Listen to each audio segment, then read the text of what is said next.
Yeah, great. Hey guys, we are about 30 plus now, and hopefully the numbers will increase as we move along. Yesterday we had at the peak about 75 people, 126 registered, half of the course. Usually about half of who register actually make their appearance. Couple of things I just would like, we're all evolving, all learning. The CCUs that you would like to get, please do not mail me directly. Please directly go to the Kocharia website, http://kocharia.com contact page. And in that contact page, just enter your particulars, and under the message box, there's a box down there at the bottom.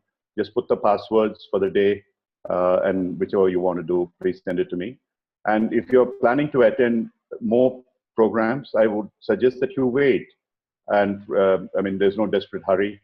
By the end of the week, when you finish the last session with Leda, and if you attended 4 or 5, just keep note of the passwords and you send it to them. Then I can send all the CCUs together in one go, rather than having to send each one separately.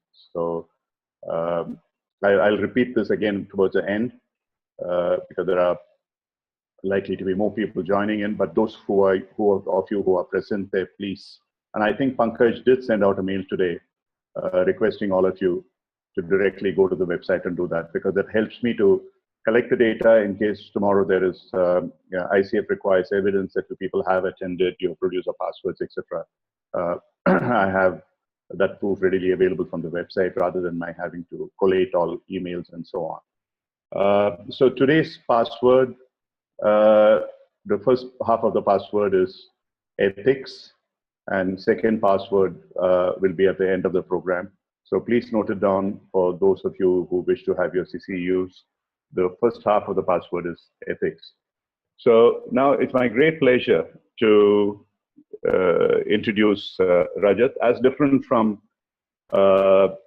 Cindy, who was my mentor in my MCC journey, I have the dubious distinction, perhaps, of being a mentor to Rajat, partly in his PCC journey and partly in his MCC. But the reason that he got through the MCC better, faster, was more because of other people involved than I. Rajat, at that time when he graduated, he did his MCC, I think, was probably one of the youngest globally. And now I think somebody else has pipped him to the post. I'm not quite sure exactly about the age differences, but I think Paras, who is now in MCC, he's probably a few years younger, but that's okay. We want to lower the bar. I really would like to. It's actually, ICF strangely believes that you don't necessarily even have to be educated to be a good coach. And I truly believe that. Those of you who had mentors like my grandmother and so on would certainly agree with that. And so it's very possible in future there are people who are maybe in their 20s, and I'm coming across some people who are extraordinarily brilliant in terms of the ability to inspire and influence people and be coach-like, which is what we should be, even at that young age. So hopefully one of my non-profit efforts would be to work with such people in future. So to introduce Rajat, Rajat initially worked in places like Accenture. He did his PCC with us. He then did his MCC. We together parallelly attended a program with Janet Harvey, who was then the chair of ICF, great mentor, and he worked with Cindy later. He was also with Kocharia as an associate for a while. Now he's on his own, as he put it so beautifully, that he wanted to fly. He wanted to grow his wings and fly, and he's flying. And I think he is a fantastic example for young people to develop the entrepreneurial spirit and move forward. Rajat has also made a great mark globally in the ICF community. He has been in a number of senior leadership positions. He has been on the nominating committee for one, as I remember, and he is now on the ethics committee. Perhaps he's on more. I don't keep track of this, but he is doing extremely well. And hopefully, I hope to see him, and on all your behalf, wish him very soon a position in the ICF board. In as near a future as possible. So in his capacity, partly, and also knowing him as a person, I really wanted him to speak on ethics. Uh, there's a lot of confusion in many of us in terms of ethics, morality, and all that kind of stuff. But in coaching, ethics is applied in a very, very contextual sense. And it's also more about the professional standards that we want to apply for ourselves and how do we behave. And what I would really like Rajat to address today would be not merely the theory of what ethics is and what ICF says, but much more importantly, in terms of applications. He told me earlier that he's likely to present some kind of case studies and so on. So it would be fantastic listening to him without further standing in the way. Here's Rajat to you. And those of you who would like to ask questions, I suggest that you put in on the chat box. I would be looking at it, Pramod would be looking at it, Rajat would be looking at it, and then I would leave it to Rajat. He's taken over as a host of the meeting. He would sort of directly address you, unmute you, ask you to ask your questions, and he can answer. All yours, Rajat. I'll come back in the last 5 minutes. Thank you so much, Ram. Thank you so much, Pramod, as well. And I think my journey in coaching started with first having a chat with Ram ever.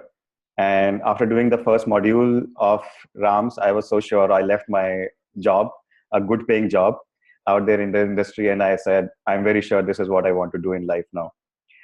So, and, you know, Ram has definitely made a huge mark in who I am today, what I do today. I've learned a lot from him every day.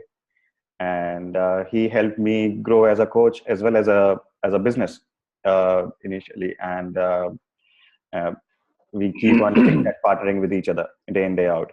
Right. And thank you so much for giving me this platform to talk on ethics. It's been a topic that I have loved from the day that I started working in coaching as well. And while I work with the Independent Review Board in ICF, where we handle the ethics cases which happen across the globe, one piece that I realized over time was in India, we need to have more awareness around ethics itself.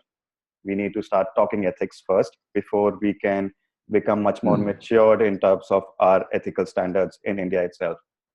So for the last 1 year, I've been engaging with different chapters, different population out there in India, and I've been showcasing what ethics is.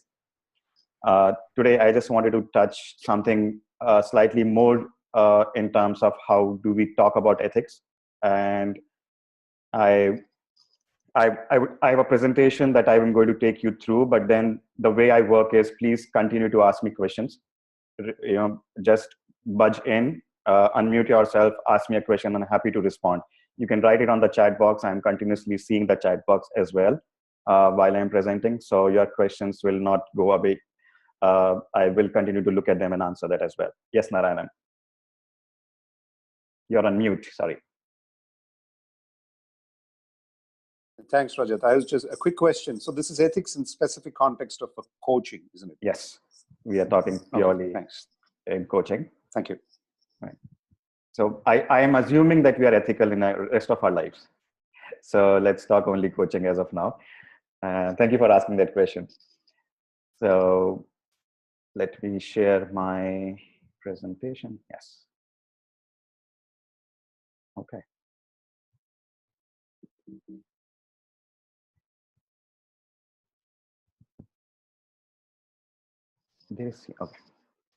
So this is a quote from a book that His Holiness Dalai Lama wrote, Beyond Religion, Ethics for the Whole World. I love the quote, and hence I put it. Yes, Sagar. I do not agree that ethics requires grounding in religious concepts or faith or any standards. I would add that I did not change that wording, but any standards. Instead, I firmly believe that ethics can also emerge simply as a natural response to our very humanity and our common human condition. Right? So for me, this speaks a lot to the extent to saying that if as human beings, we are ready to do everything ethical towards everybody else that we interact with around us, or everything else that we interact with around us, I think that is good enough. We don't need standards or any concepts or any regulations around us to do ethical stuff. It's we as human beings, as a simple condition, it can be a condition. I love the word condition out there, saying it's a human condition that we are ethical. And can we be, as coaches within our community, be ethical beyond our community, to our clients, to our fellow coaches, to people we interact with, anybody, even ICF. And, there are so many entities out there we interact as coaches. And if we can, as a condition, be ethical in every interaction that we do, I think we have taken care of ethics from there. We don't need a standard after that. I'm happy to hear voices on the chat box continuously, what you are thinking, and I would love to see those being posted as well continuously. Yes, Rishi. So either you can Hello. Go ahead. I have a question with respect to ethics. As I understand, ethics is a very personal stuff. It has to come from within. The moment a society expect its members to comply with it, then it becomes a moral code, and it's a complaint stuff.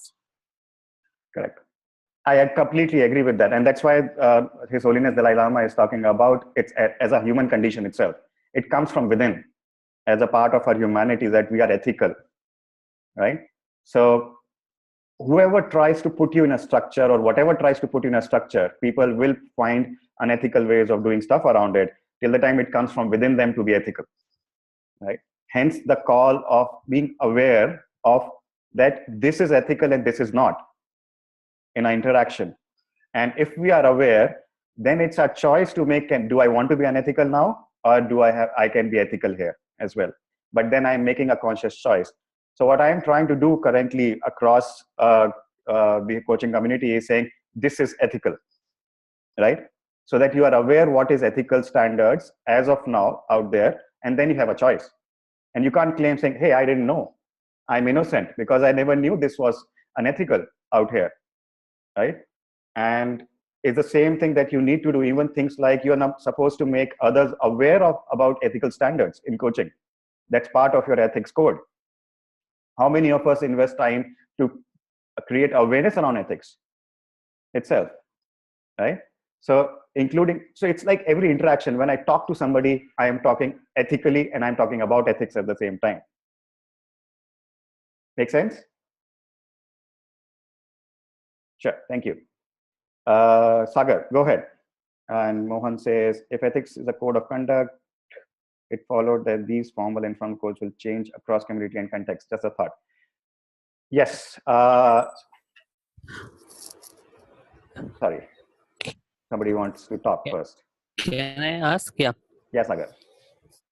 Yeah. So is there a scale for ethics, like on a 0 to 10? Because there was a session which I attended, and on ethics, the presenter said that being ethical is like being pregnant. You're either pregnant or you're not.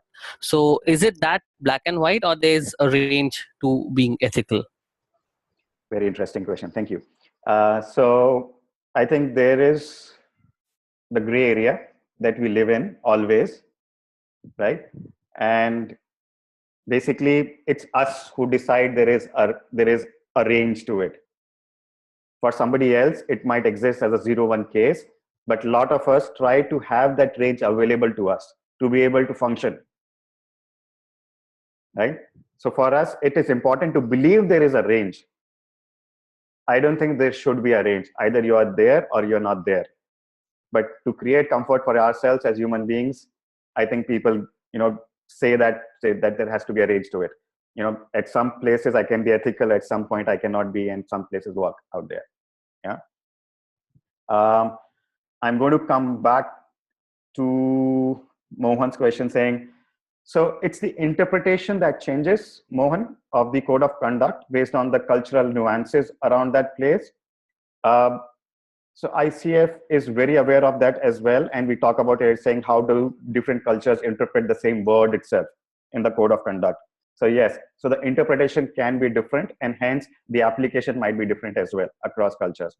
At the same time, ICF also believes they've created something which is slightly more cultural, and that it complies to all the cultures and people can understand it easily. But I have seen and interacted with different cultures on ethics, and their view of ethic or the word itself might be completely different.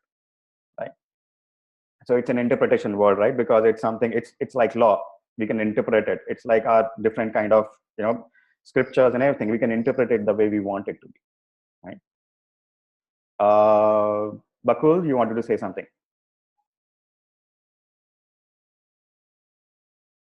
Yes, Vishy, I agree. Okay. So, like somebody said about ethics, compliance, and ethics. So, when we are at a crossroad and there is a red signal, and then there is a traffic police standing there, and we stop at red signal, that is compliance. But when there is no traffic police standing there and there is a red signal, and we still stop there, then it's an integrity. So, so, so, so the highest level of ethics is that integrity. It's a personal choice we make to stop when even there is no police there. That is my end. Second question, somebody asked, is there any range? The company where I work, it's a binary. Either you are ethical or not ethical. It's a 0-1 types. So slightest of compromise you make, that means you are making compromise with your ethical standards. So to me, it is very binary. That's Yes. what I wanted to say. And I agree with you, Bakul. Thank you for sharing. Thank you so much.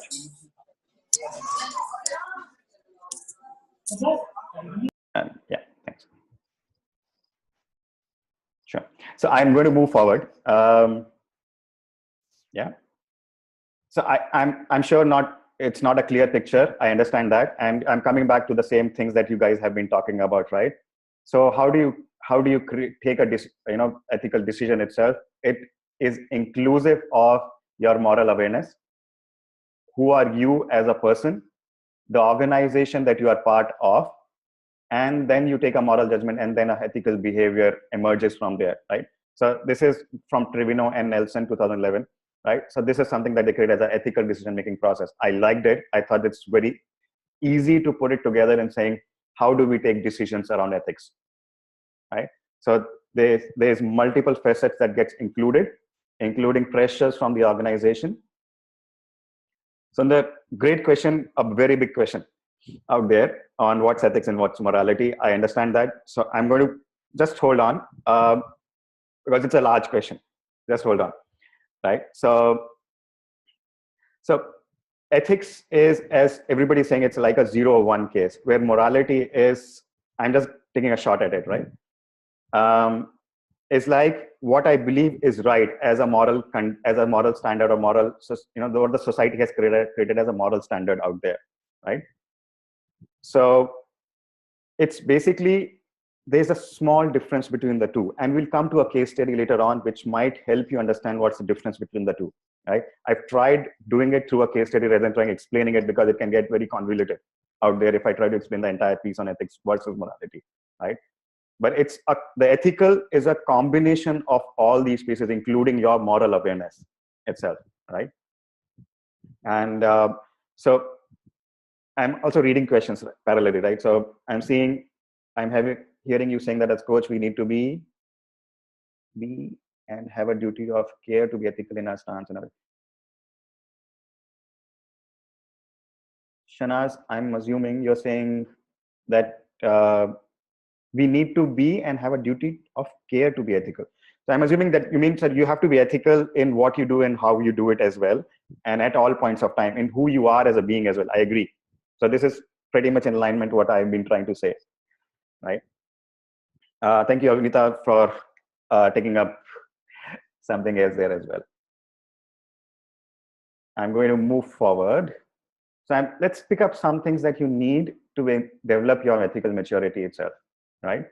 This will help you understand some questions that you're asking as well. The most important thing is to be aware of your own values, which is basically your beliefs versus your actions, right? So there are some things that you do and there are some things that you believe in, right? Are you aware when you're acting as per your belief system, and when are you acting against your belief system as well? So awareness of your values. So we might be doing actions which do not adhere to our values, but we are doing it maybe consciously or unconsciously out there, right?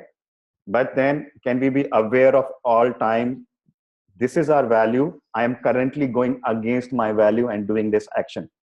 I'm going against or towards my belief system, and this is what I'm doing because of that, right?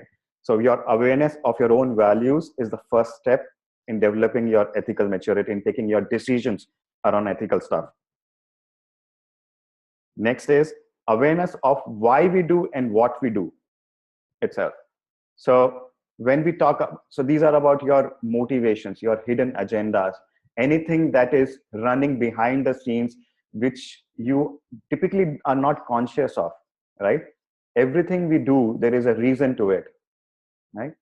Most of the times we give a particular reason, the first reason that comes to our mind, which is easy to accept, and we accept it and say, that's why I'm doing this. But if you try to dig deeper and understand what's the real motivation here, is there a hidden agenda there? Is there something else lying behind all this, right?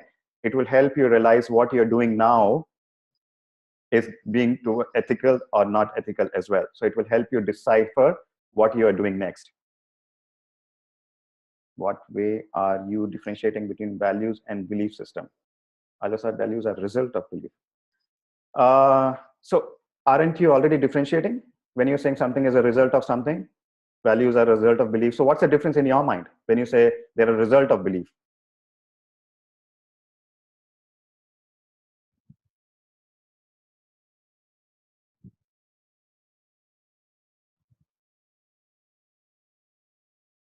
Okay, so I'm assuming you're writing on the chat. I'm going to wait for your answer in terms of how do you believe it's a result and not equal, right? And we will pick up again from there.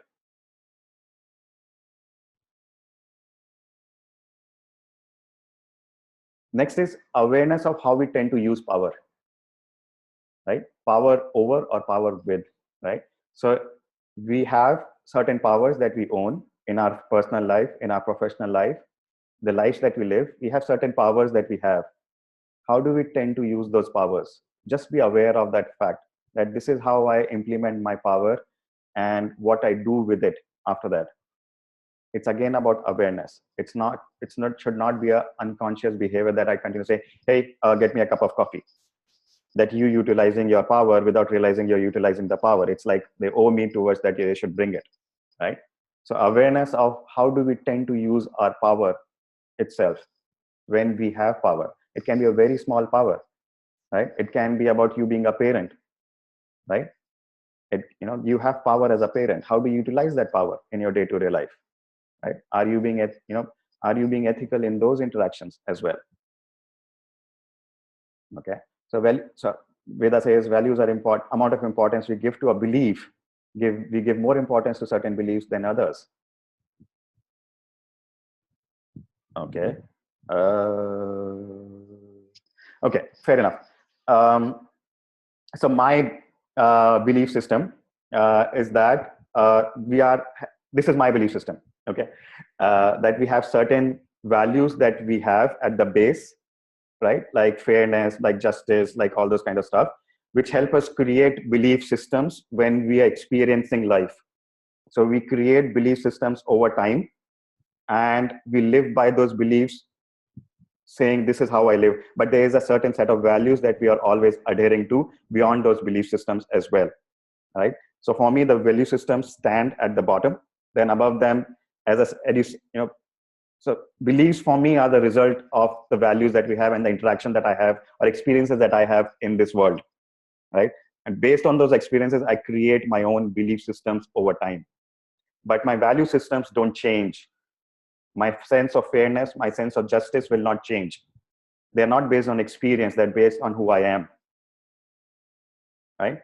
And that's where I differentiate. As I said, this is my belief system. You might have a different definition for it, but that's the way I live by, saying this is a value, this is a belief. And that's how I differentiate between the two. Okay. Next is a capacity to care for self, ability to notice.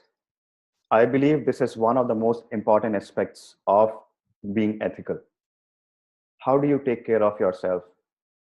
Are you ethical towards self? Are you noticing what is happening to you at every moment and accepting that what you're noticing at every moment? Are you taking care at every moment of who are you in this moment? What's happening to you in this moment, right? So your ability to notice yourself is very important in going towards an ethical maturity direction, right? Noticing how to be ethical more and more. I'm sure you, so the one thing that I also say, do you respect yourself for who you are? How many times do you lie to yourself when you're taking a decision, saying, I am taking this decision because this is the truth? Maybe it's not the truth. You're telling it for yourself in this moment so that you can move forward, right? So how often do you notice and how often do you say yes to things? You're coming back. Embracing your fears and hypocrisies, just the acceptance of that. Yes, Mohan, this comes back to our presence. Yes, in every interaction. So embracing our fears and hypocrisies, just the acceptance of that fact. This is what I fear. This is what I am, hypocritic about, and just be aware of that. Reflect deeply and honestly. I touched on it when you said care for self. Can you think? Can you, in that moment, take a pause and reflect, introspect, and be honest about that introspection as well? Empathy, everybody knows.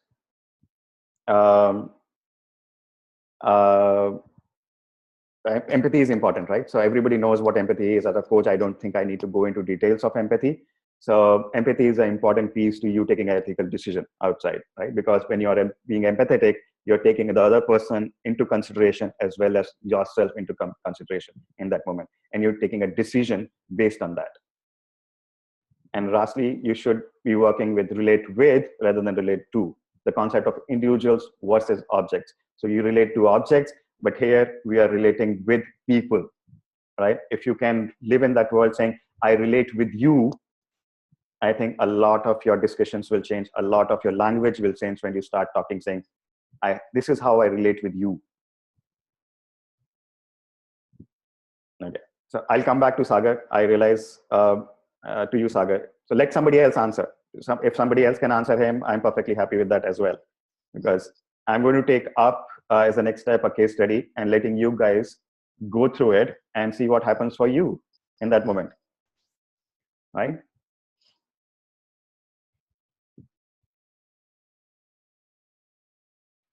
Okay. What I want you to, so don't judge, don't come to a conclusion the moment you read this, okay? Give me time to explain it to you. At a coaching conference, where you were a speaker, you offered information sessions for 4 to 5 coaches, saying that I'm going to be available after, beyond my speaking gig for 4 to 5 coaches who want to know more about what I do, what I am about, and all that kind of stuff. But the MC, the person who was who was declaring it on the stage, declared it as a coaching session, that you were offering a coaching session to people. You were not aware of this because you were not there in the room in that moment. A female coach picks up the session thinking it's a coaching session and responds to your questions. When you start the coaching conversation, you start the conversation with them. You came in thinking this is an information session. The other person came into the conversation saying this is a coaching session, right? You never discussed and agreed on something saying, is this coaching or is this informative session? And you start asking questions. The client already believes it's a coaching session and they start going deeper. You being a coach, you obviously are a coach and you start going much deeper based on your questions. You're like, this is what the person needs now. In your mind, you are not doing a coaching conversation. So later in the day, she overhears you talking about your conversation with another colleague, right? She files a complaint against you for breaching confidentiality as a coach. Now, I want you to first think as the speaker, the coach who is the speaker, and give your responses to me saying, well, how will you respond to this complaint?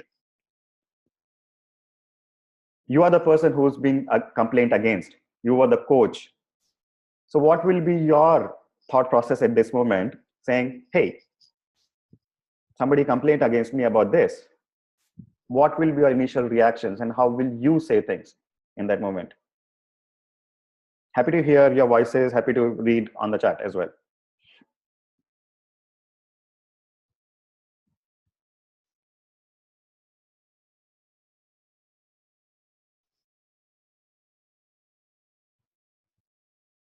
Female coaching. So the point is okay, the reason I chose female coach was it's a coaching conference, right? So there are coaches, it's also a female coach. It's a peer, but you are the speaker and they were attending the program. Yeah, so it's a female coach who thought that she's becoming a coachee. You thought it's just an information session. In counseling, there are 5. Okay, so okay, I must accept my mistake.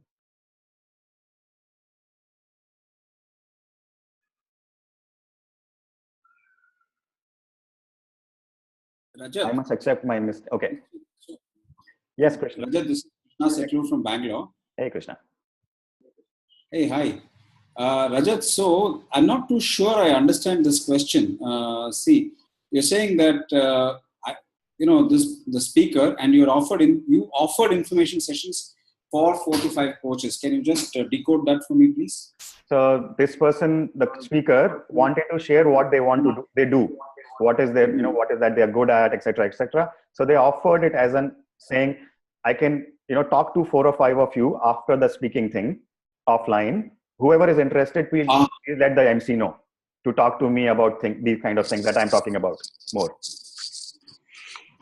Rajat, can I come in? Sorry. Yeah, Krishna.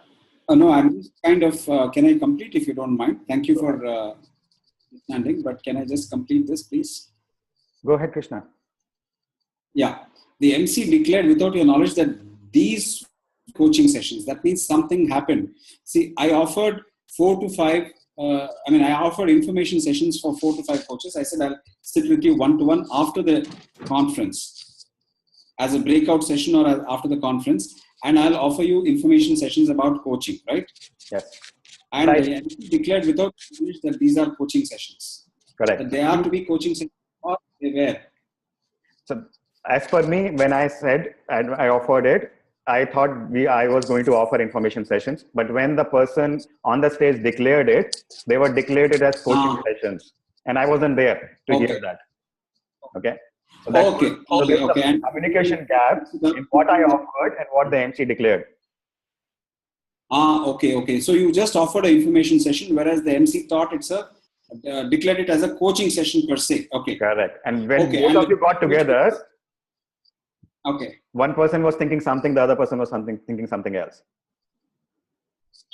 All right. Okay. So my response to that is pretty simple. Now that you've given clarity, if I can take a minute more of your time here, is that first, the contract should define, the coaching contract, if you follow the process, right, should be that, that should define what your session is going to be. So as a coach, I think I was obligated to define that or get that process completed of contracting with the coachee, no matter what was declared on the stage and what was supposedly understood. But the coaching session or the session that you sit there and talk to face one-to-one with the other person, regardless of you call that person a client or a coachee or whatever it is, or a non-coachee or whatever it is, but you have to declare what this intent is as a coach. Right? I think personally, there was an error in judgment and in process, in following the process. I should have been more careful as a coach. That's my take on it. Yeah, but Krishna, you realize that I thought when I sat there that this is an information session. I had no clue this is a coaching conversation. So I never thought of creating a contract.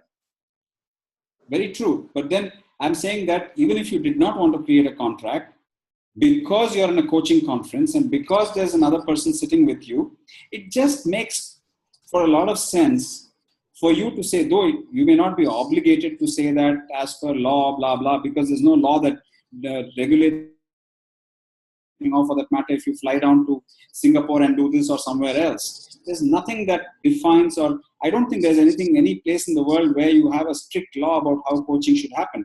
It's left to the common sense and the sense of ethics of the persons involved to make sure that they behave in a way that makes for a smooth transaction and a productive, healthy, if not anything else, at least a smooth transaction. So therefore, it is for the coach to have clarified it's not a coaching session, it's only an information session beforehand, because you're in a coaching session, you're in a coaching conference, you don't know what has been declared, so it's better to reiterate this. And I would tend to think that if you did not reiterate it, you can't be held legally to it, but I would say morally and otherwise you can be held to it. If it was me, I would go ahead and say I'd go and apologize and say, yeah, I should have clarified. And to boot, I shouldn't have been used. Having the conversation has gone deeper. Second point, the conversation, sorry, I'm taking a little bit more time. The conversation has gone deeper. So you as a coach know where you're transgressing the territory between an information session and a coaching session, right? And when that happens, it just behoves on you, regardless of whether you call it a coaching session or not, to keep somebody's confidentiality, to maintain somebody's dignity, period. You can't take away anybody's dignity by discussing something personal without their knowledge or permission. I rest my case. Thank you, Krishna. I hear you. Okay. But since you are the coach who's talking, right? And I'm seeing the messages as well. I'm reading them as well. And I think a lot of people are also talking about saying, do you as a coach realized at some point that this is becoming a coaching conversation, right? And that's where lies the intent. If you are a coach and you are listening, I think Sagar also talked about it, saying, this is becoming deeper and this is becoming a coaching conversation. So as per ethics, I should take a step back and call it out in that moment. Saying, hey, this seems to be becoming a coaching session. What are we doing here? Right? And it's a simple conversation from there on, saying from the clarity perspective, although you started knowing that, you know, we are doing two different things. I started this, that person thought this, but in the middle, it's your role as a coach to realize this is becoming more than an information session, right? And in that moment, just sit back and say, hello, can we take a pause here and discuss what we are doing? Are we doing a coaching conversation here? And the coachee says, yes, that's what I thought. That's what we are here for. Oh, brilliant. Oh, like, okay, fair enough. So can we do this again? Let's restart. Right? Let's recontract. Let's talk about it again. Right? So that's where I think you need to be aware, and that's where the ethical maturity piece comes in. While even though you did not do it, and that's where the morality comes in. According to you, you were doing an information session. As a moral standard itself, you should not be sharing the information with somebody else. But the moment you realize that you are creating a coaching conversation, and as a coach, you did not step back in that moment and created a recontract out there, is where you need to be ethical. Saying, okay, we need to contract here because this is becoming something else. Yeah. So that's the small difference between the two ways you work with the whole moral and the ethical piece as well.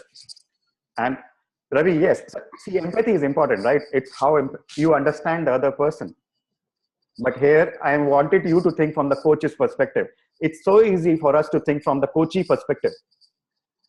And even though I asked you guys to think from the coach perspective, a lot of data that came from a coachee perspective, right? In the chat itself. So we need to be empathetic towards the coach as well, what's going on with them, right? And that's the distinction we try to make when an ethical case comes to us in IRB as well, right? So your self-awareness is an important piece. Your awareness about the surrounding is an important piece. Yes, thank you, Sheila. I'm not sure if I am seeing the hands out there, but I hope the concept is clear now, right? And I'm going to move on from this. I have another one for you to chew the whole thing again. And let's again not take a call immediately.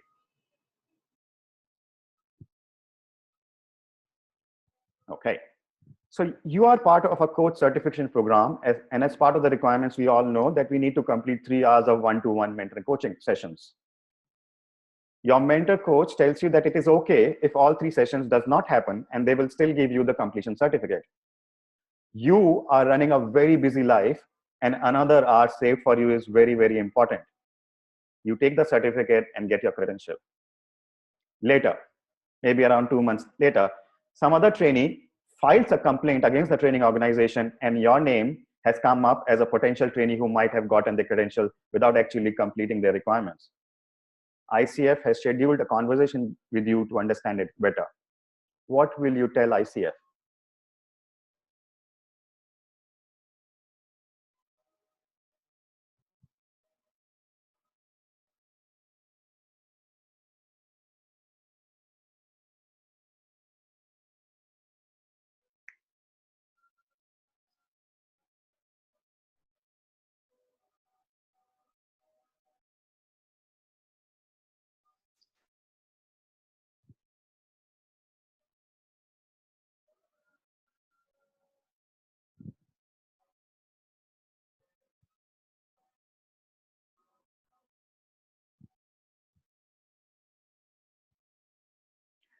Okay, so most of you seem to be saying tell the truth.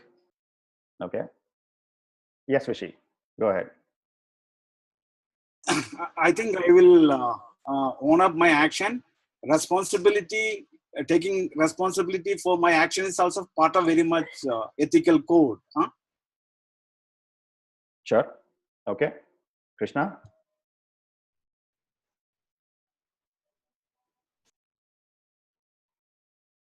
Yeah, that's a very tough call because you've been consciously a part. I've been consciously a part of this unethical action, and so now I have two choices in front of me. One is to repent and to come clean, and the other is to cover up and just pretend that and synchronize with my mentor coach and continue the lie with another web of lies, right? Telling the truth would obviously mean the credential is going to and the risk of that revocation, right, or whatever consequences that it might lead to. That's one. So it's a pretty simple call. What is it that you want to do at that point in time? I mean, and I would personally think I wouldn't even have done it in the first place. If suppose somebody had said he'll give me this mentor, I wouldn't have done that in the first place. So the question of having done it doesn't arise in the first place for me, because I personally believe, I mean, I have had these dilemmas, these kind of temptations, so to say, so many times in the past on a host of things. And these keep coming for all of us as we move along in life.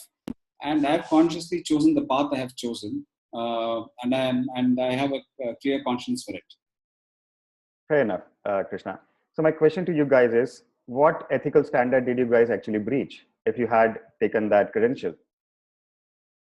I'm reading other responses as well. So check with mentor why they allowed it, accept the mistake, discuss first with mentor. So what ethical violations did you do according to you?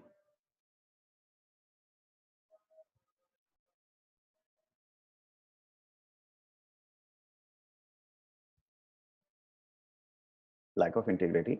Okay.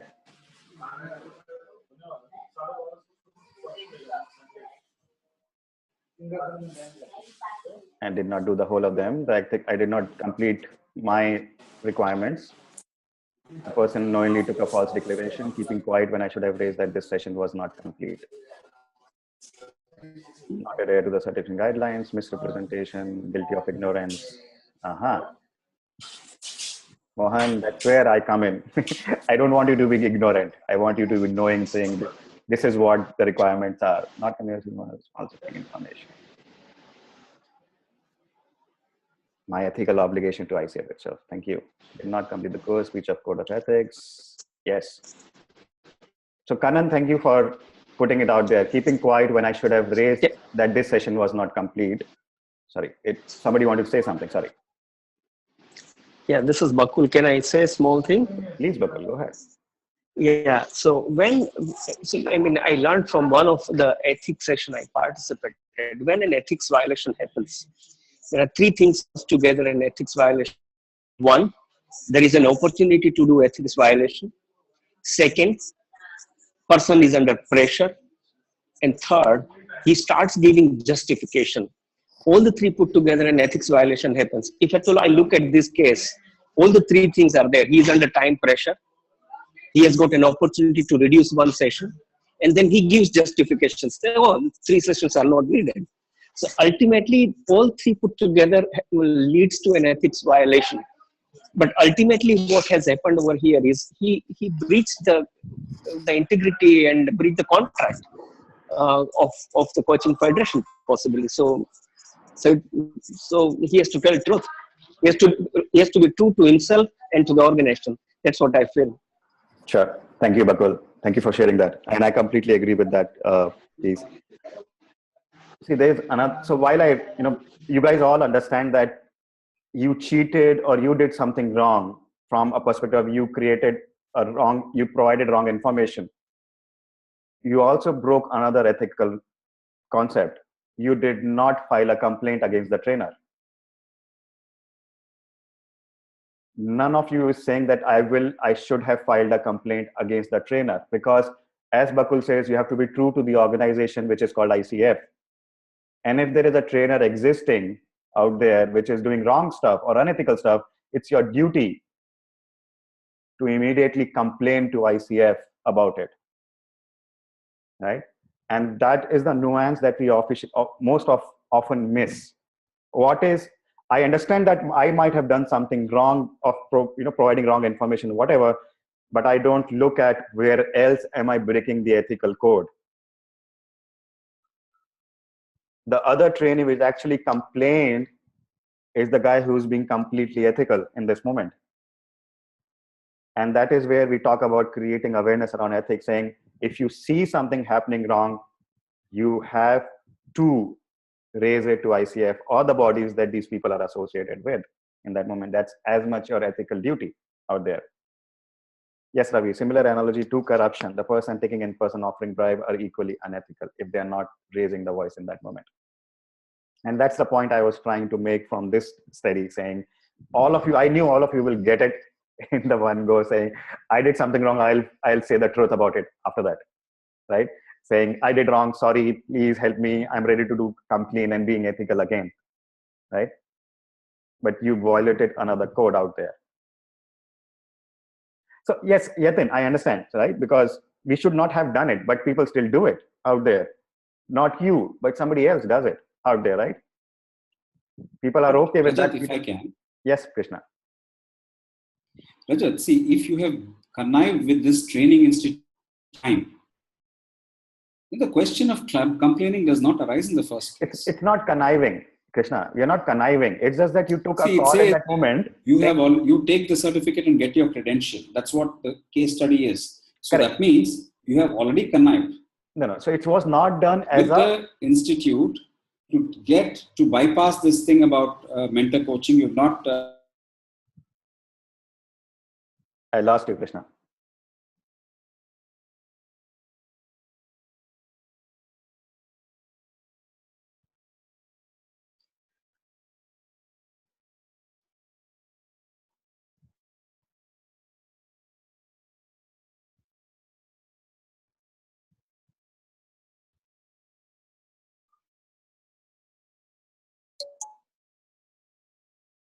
It's just a couple of things that I'd like to say while probably Rajat makes a reappearance. One is there is a cultural study that has been done across the globe. The person, I think one of them was a guy called von Trompenaars, a famous Dutch person who has done a lot of work on culture. I've heard him a couple of times. He studied this across different nations across the world.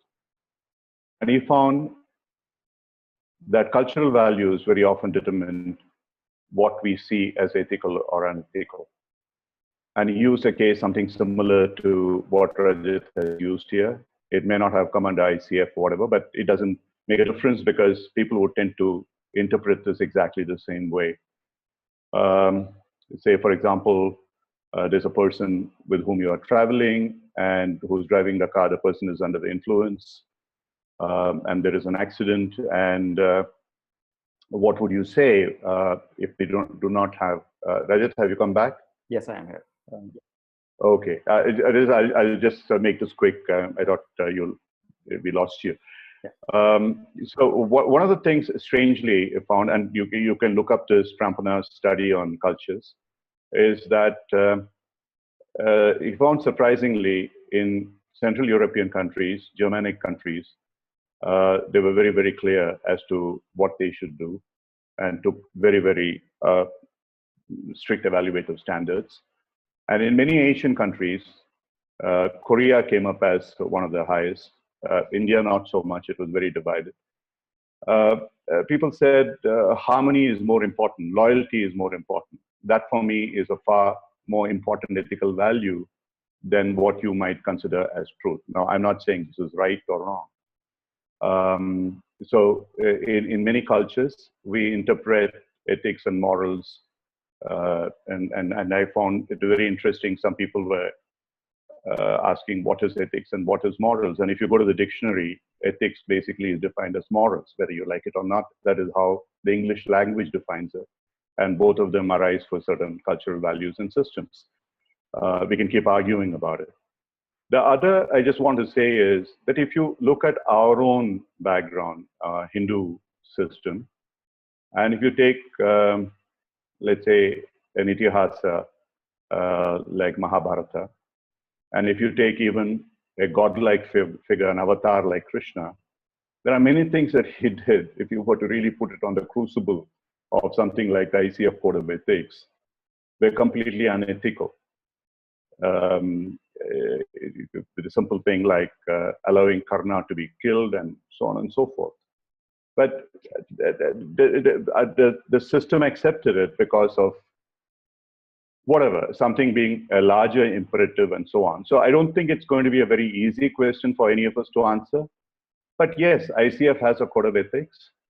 Going back to the first case study, my own impression would be, there was a time in my life where if I had a conversation with someone, I would treat that as not confidential unless that person told me it was confidential. And therefore, I would feel very comfortable sharing it with somebody else. And I would even be righteous if someone say, hey, you shouldn't have done that. But that was another avatar in my life. Today, whether I'm in coaching or not coaching, when I talk to somebody, somebody shares with me something, which I know they are trusting me and sharing it with me. I don't have any contract, as was pointed out. It doesn't matter. For me, it is confidential. I should not be sharing it. So that is how my own ethical values have evolved over a period. And I think in ICF as well, that is what we expect people to do. If you have a conversation with somebody and they know you are a coach or you are an elder person to whom they are talking to, they say something confidential, trust them. Make them believe in that confidentiality. That's part of your empathy. The second part of it, yes, what Rajat said is very correct. However, while obviously the trainers have the ultimate, let's say, the guilt, does the learner even know? I know in many training organizations that the learners do not necessarily know what the considerations are, whether they should be 3 mentoring hours, etc., etc. And you can say, yeah, it is ignorance, maybe. But many people do that. So that's a reality of life. To what extent, I wouldn't know. I would personally say the jury is out. Yes, the bribe taker and the bribe giver, but I'm not quite sure it is as clear as that here. But anyway, it's a personal point of view. So I'll leave you to Rajat for the rest of the period. Yeah, Rajat, just give me about a couple of minutes before you close so that I fulfill the housekeeping requirements. Thanks. Sure. Thank you, Ram.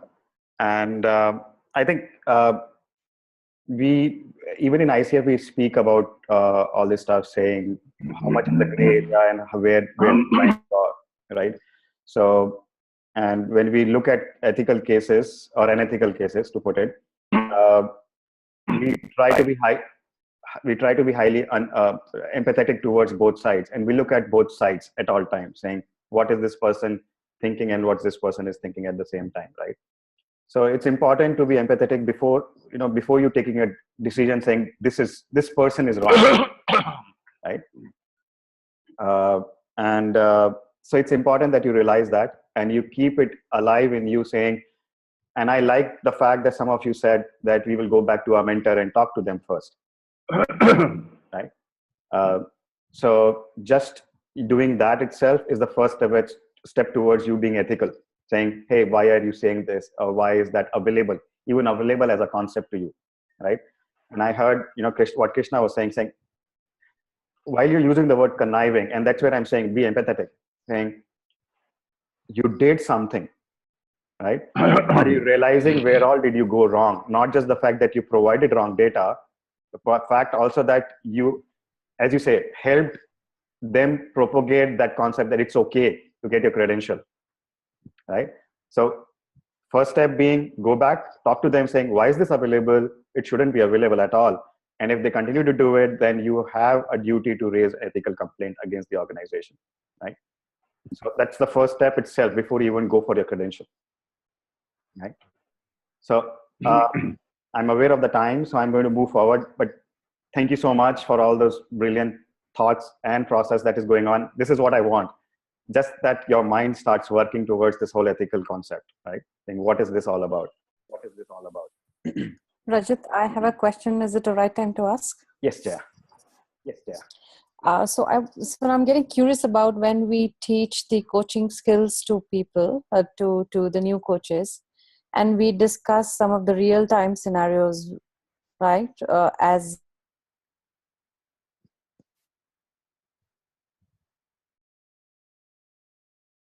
just unethical to talk about a current client in context to learning.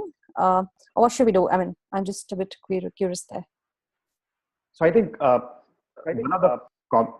of the competencies that is missed really in training is ethics, right? While we talk about the rest of the competencies, the competency around ethics is just covered, and then we leave it at that point, right? Saying, I'm assuming that you will read through it and you will take care of it from now on.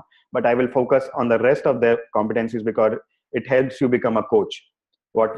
I think there is a need to talk more and more on ethics in the training itself out there and help them with different cases that might be probable out there, right? And people and keep that option open of them coming back with all the kind of questions around ethics, right?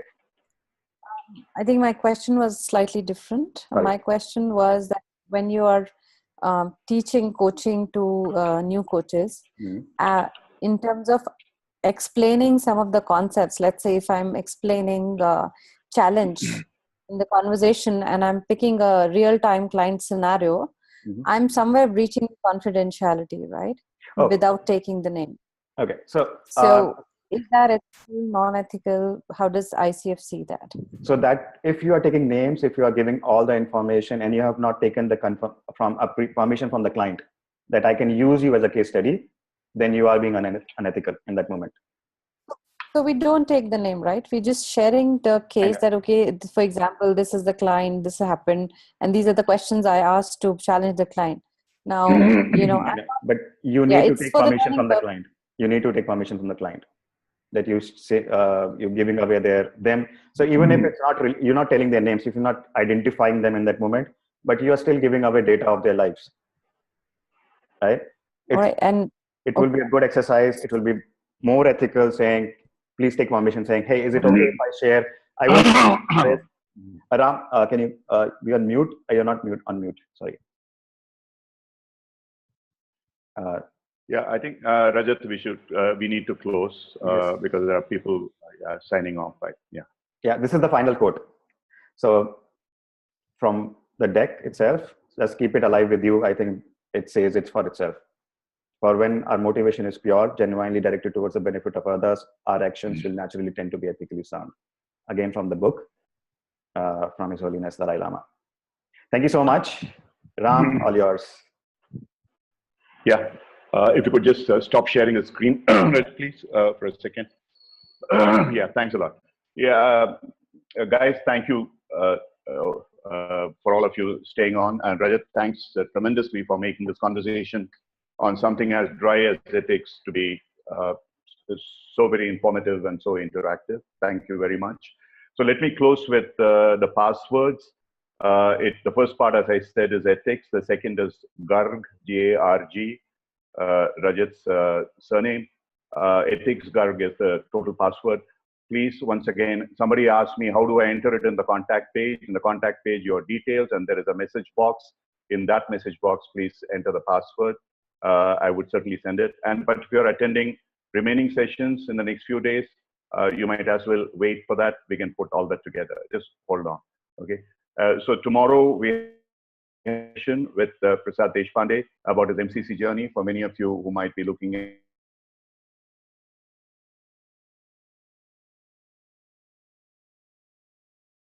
possibly be very interesting for you to attend that session as well.